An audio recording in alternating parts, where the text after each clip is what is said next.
Hey guys, if you want to motivate yourself to crush it in life and support our channel at the same time, check out AnimeUproar.com, where you can get your very own Asta Dream Big Work Hard shirt, created by pro manga artist Kuzomari. And now, for a limited time only, we've also got Ultra Instinct Shaggy one-shotting Thanos, 100% realistic battle scenario right here. Fans of the channel can use the code UPROAR25 to get 25% off, link in the description.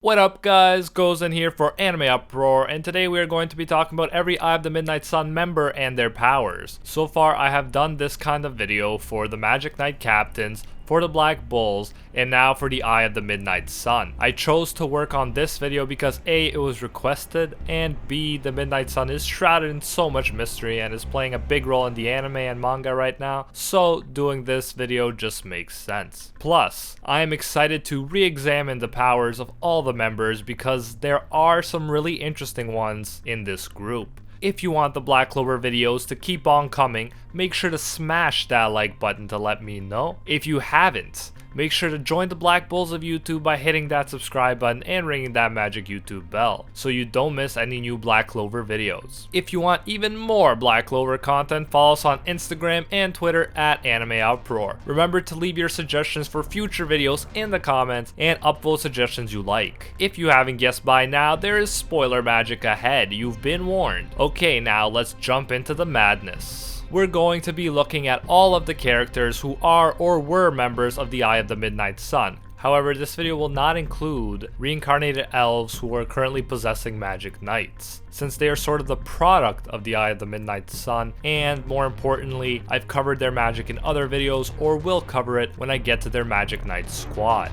However, there is still a huge number of characters to look at, so let's get started with some less important members, and then eventually we'll get to the strongest and most important members of the group.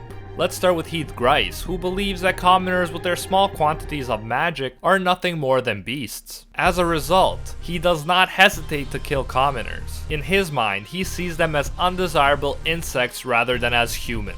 Despite how terrible he clearly is, he does have a strong sense of loyalty. After he is captured, he does not hesitate to take his own life in order to make sure that the Magic Knights can extract any secret information about the Eye of the Midnight Sun from him. According to the data book, Grace scored a 3 out of 5 in physical strength, magic amount, magic control, and magic sensing, a 4 out of 5 in cleverness, and a 5 out of 5 in punctuality. He possesses ice magic. Grace mainly fights using icicles. He conducts executions with the help of his assistants. He creates many icicles in the air and sends them raining down on his targets. He can also create giant icicles that shoot out of the ground. In terms of defense, he can create shields with his ice magic to block enemy attacks. Lastly, after being captured, Grace uses the spell Ice Burial to kill himself and his remaining comrades, so that no one talks. Heath Grace was our first real introduction to the Eye of the Midnight Sun, and he shows up in the first volume of the manga. The Midnight Sun has been around since the beginning of the series, and now that we're approaching 200 chapters altogether, they're still around. I'm very curious to see how long the conflict between the Eye of the Midnight Sun will last, and what kind of adventure or threat could come after them. At this point, the Eye of the Midnight Sun has pretty much been around as long as the Black Bulls, so it's difficult for me to even imagine Black Clover without them. Next we have Flus, who was one of Heath Grace's helpers. We don't know a lot about this hooded figure, but we do know that he possesses water magic. He uses the spell Torrential Transport to escape from the Black Bulls. This spell created a stream of water that carried him to safety and allowed him to relay what happened to Patri. However, Flus only escaped capture to be later sacrificed so that the Eye of the Midnight Sun could reincarnate the elves. Then we have Catherine, who escaped from the Witch's Forest and became a member of the Eye of the Midnight Sun. She is very vain and gets very angry over negative remarks about her appearance. Yet, she is very loyal to Patri and views him as her god. Her stats are as follows. She scored a 2 out of 5 in physical strength and cleverness, a 3 out of 5 in magic sensing, a 4 out of 5 in magic amount and magic control, and a 5 out of 5 in desire for youth.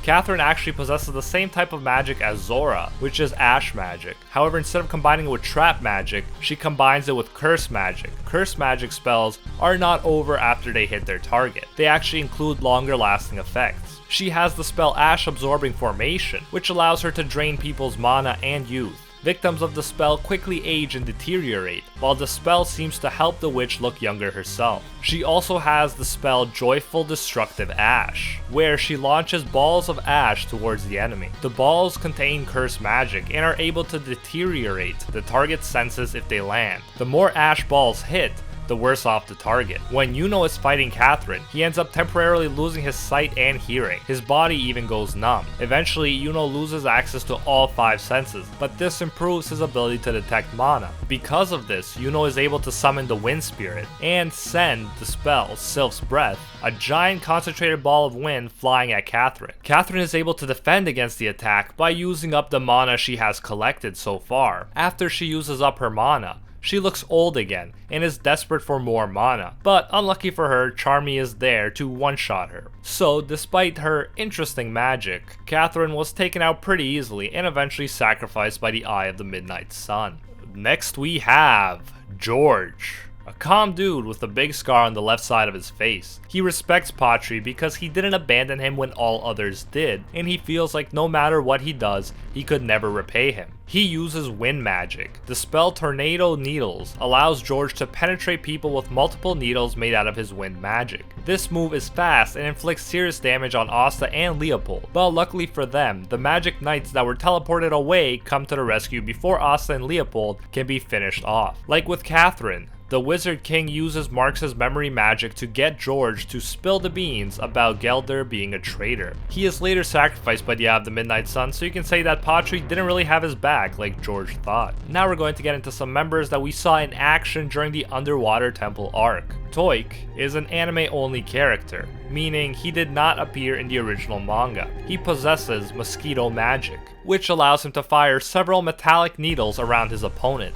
These needles give him access to mosquito-like powers. The spell Mosquito Hum creates a high-pitched sound that can distract the target and make it hard for them to concentrate, although Vanessa is still able to move around pretty well when the spell is being used against her. The spell Mana Sucker allows the user to form needles in the palm of their hands that are capable of sucking out people's mana. For some reason, the mana is stored in the needles themselves, so Vanessa can make Toik drain his own mana, and then she takes the mana for herself. Doesn't make a lot of sense, but hey, we can't expect a lot from anime-only magic, or for that matter, from a filler member of the Midnight Sun. Next up, we have a member that is canon, Zarek, the chain magic wielder. Zarek fights with heavy chains that are strong enough to break through rock. He is quickly taken out in the manga by Ghosh. In the anime, Zarek lasts longer. He looks stronger than in the manga. The chain can be very long and act on its own. His chains can detect attack magic and then immediately destroy the mirror Ghosh summons.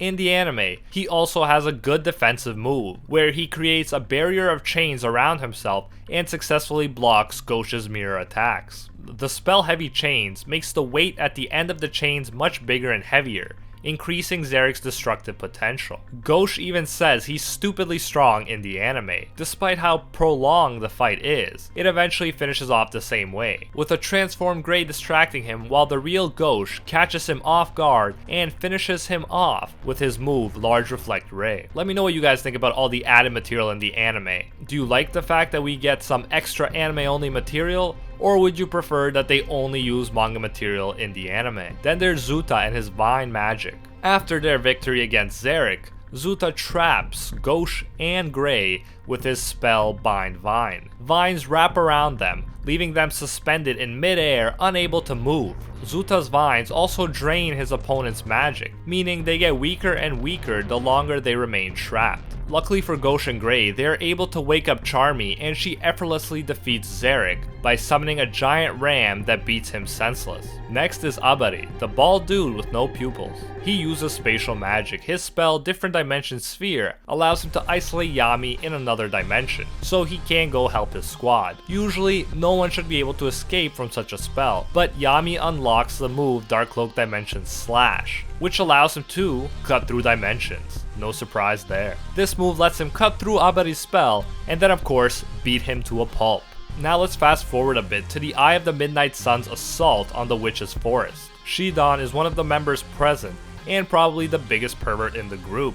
He uses plant magic. He is impressed by Fana's magic and by her beauty as well, saying he'd love to have a shot at her if he ever got the chance. During the operation, he hopes to grab some witches and make them slaves. He can use his plant magic, like Goku uses his Nimbus to fly from one location to another. He also uses his plant magic to create vines. He uses the vines to capture a number of witches. He hopes to use them later for entertainment. However, Asta, with some help from Vanessa, has no trouble taking him out. And now we are going to some of the more important characters in the group that have been around for a while. First up, let's talk about the mad genius herself, Sally. She loves experiments, unique forms of magic, and biting Asta. She admits that she joined the Eye of the Midnight Sun because they allowed her to do as many experiments as she liked, while the Magic Knights wouldn't let her. She is now a former member of the group since Patri decided to sacrifice her. Luckily, Rades Spirito used his magic to bring her back to life, and Asta convinced her to help the Magic Knights out. In exchange for helping them out, Asta agrees to let Sally investigate his body as much as she wants,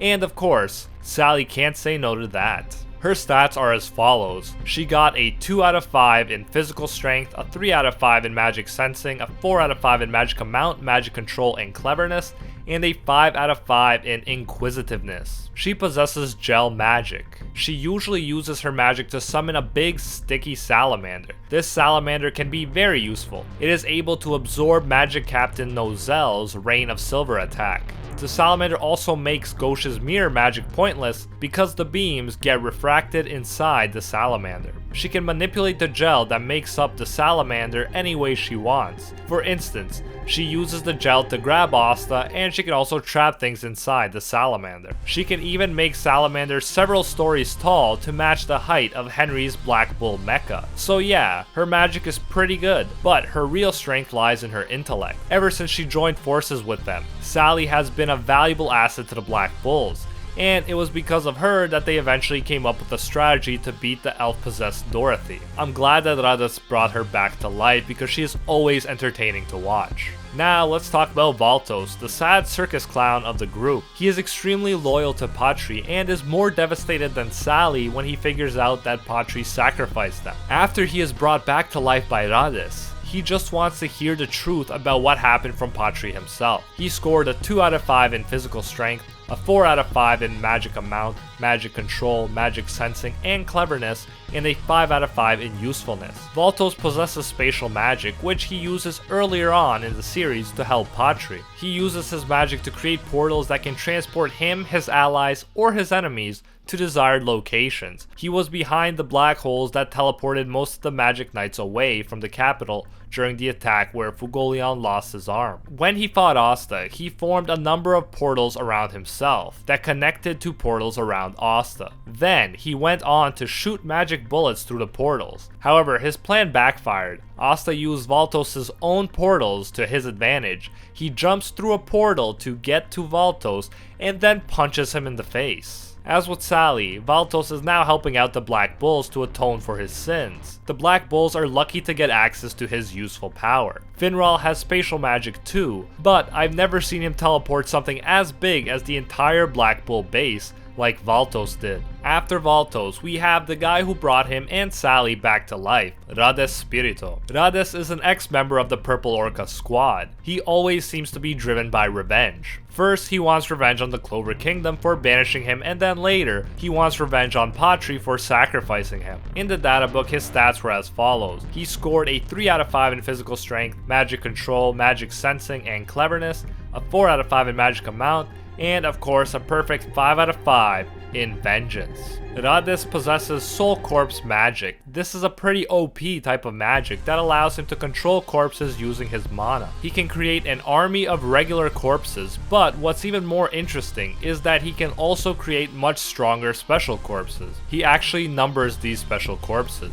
So far, we've seen number 0 to 4. Number 4 is called Jimmy, and he was able to shoot magic bullets that possessed curse magic at the enemy. When someone is hit by one, the wound won't stop bleeding. Number 3 is called David, and he uses muddy water tentacles for battle. Number 2 is called Alfred. Not only does Alfred use electricity magic, he can levitate as well, and that makes him difficult to hit.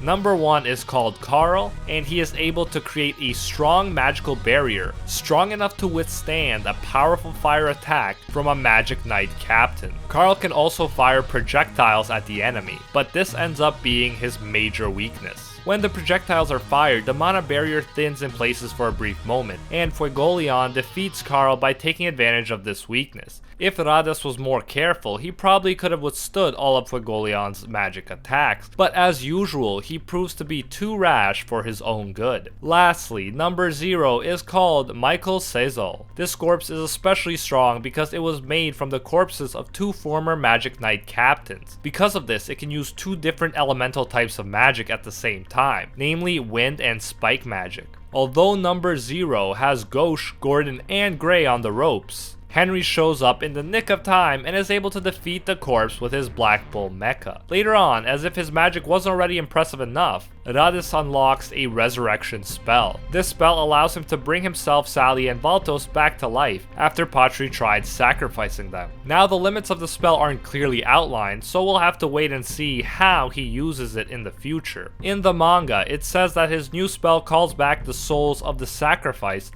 and puts them back into their bodies. So it might only work on sacrificed people and not on dead people in general. I'm guessing he wouldn't be able to bring back the Wizard King with this spell, for instance. Nevertheless, Rades' magic has a lot of potential, but the issue I see here is that he's now, for the time being, on the Magic Knight's side, because he wants revenge on Patri. However, I don't think the Magic Knights are gonna take kindly to him using the corpses of former Magic Knight captains to fight, even if he uses them to fight against the elves. Perhaps Rades will act on his own and create a new special corpse using the former Wizard King's body. That would surely be his strongest corpse to date.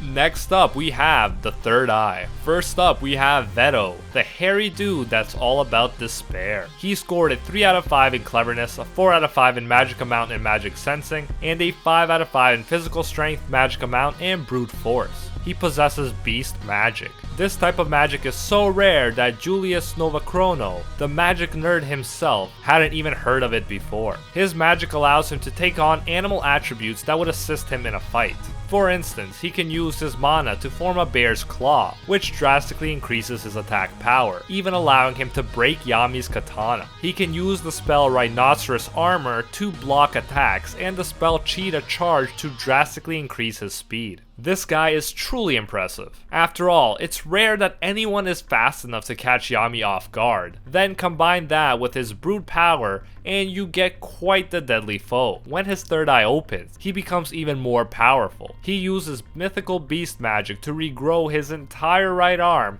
after Noel takes it off. Mythical beast magic also allows him to fire strong magic attacks at his opponents, but all of these spells are written in a language we cannot understand, so we can't give them specific names. Interestingly enough, when she sees Vetto with his third eye open, Noel is reminded of the demon that attacked the city and was eventually defeated by the first Wizard King. She was told that the strongest of these demonic beings used forbidden magic to turn himself into a demon of incredible power and tried to exterminate humanity. So it's possible that all elves, when they accumulate enough hatred and despair, can become empowered demons. However, through teamwork, the gang ends up defeating Vetto, and when he is about to self-destruct, Yami shows up and takes him out with his Dark Cloak Dimension slash attack.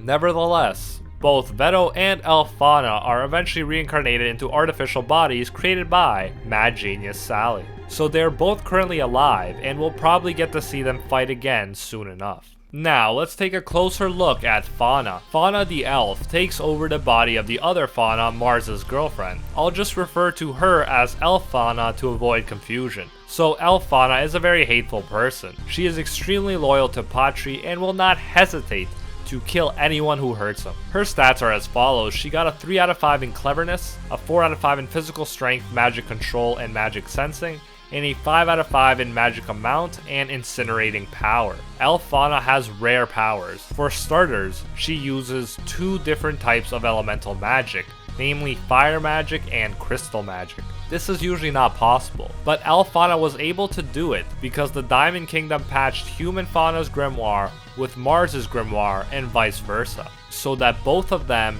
can use each other's magic. And if that wasn't enough, elf Fana also possessed the fire spirit salamander, which drastically increases the user's magic amount and power. She has access to healing spells like the fire spell Phoenix Robe, which allows the fire user to heal themselves and or other people, but she shines when it comes to offense. With crystal magic, elf Fana can attack with objects made of crystal. Her most powerful attacks, though, utilize the fire spirit salamander. The attack Salamander's talons send slashes of fire magic flying towards the target. The slashes are strong enough to cut and burn through many trees easily. Vanessa even says that Salamander is said to have the highest attack power of the 4 great spirits, which is extremely impressive considering how strong Sylph, Yuno's wind spirit, is. One of the strongest moves we've seen the elf Fana use is Salamander's Breath, where she uses the fire spirit to launch a giant ball of fire at her target.